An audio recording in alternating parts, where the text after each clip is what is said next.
Hi, this is Mike Richmond. It's time for another mini lesson in biostatistics. This mini lesson is especially for students in Math 221B Biostatistics. If you're using this for another class, some of the terminology or rules might be a little bit different. Today I want to talk about how to determine the smallest sample size in a one proportions sampling scenario that will assure that p hat is normally distributed.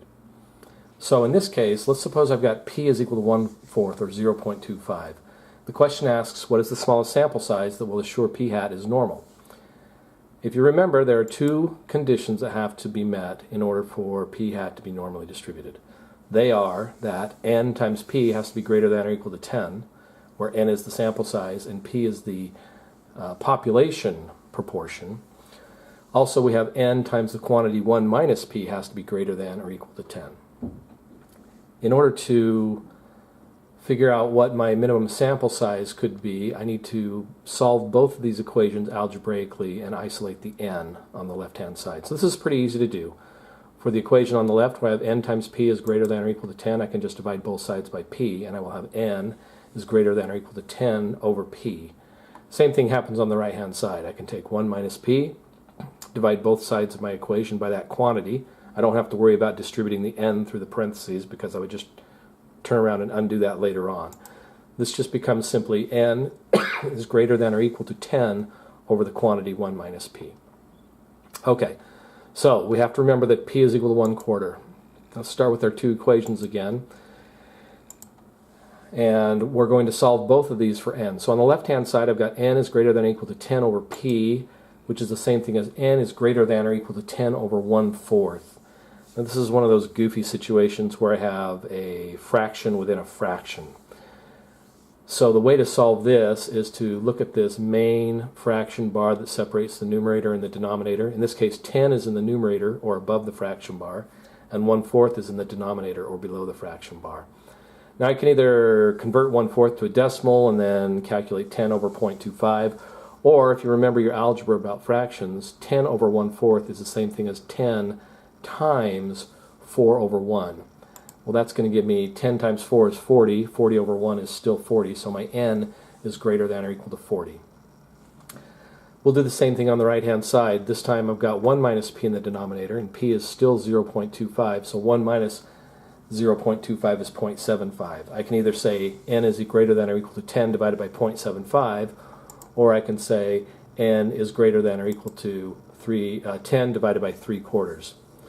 Same rule applies here. 10 divided by 3/4 is the same thing as 10 times 4/3, or 10 times 4 over 3. 10 times 4 is 40. 40 divided by 3 is 13.333. And that's what my n needs to be greater than or equal to. Okay, the calculations so far are pretty easy, but here's where the two biggest mistakes occur when somebody's trying to solve a problem like this. First of all, the question says, what is the minimum sample size that can be used so that p hat is normally distributed? It's a mistake, but people quite often will do this. They'll look at these two sample sizes and they'll say, oh, 13.33, that's less than 40, so that must be the minimum sample size. Well, 13.33 is less than 40, but that's not what the question's asking. The question is asking, what is the minimum sample size to guarantee that p hat is normally distributed? And if you remember, p hat has to meet both of these criteria at the top of the page, not just one of them. If you were to take 13.33 back and calculate it back into n times p is greater than or equal to 10, and n times 1 minus p is greater than or equal to 10, you will find that it only actually works for one of those two equations, and the other one it'll be a fail.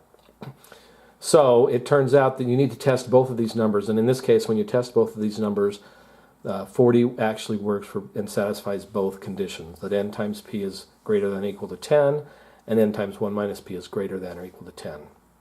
Now, even though 13.33 is not the correct answer, here's another common mistake that students will make when they're answering this sort of a question.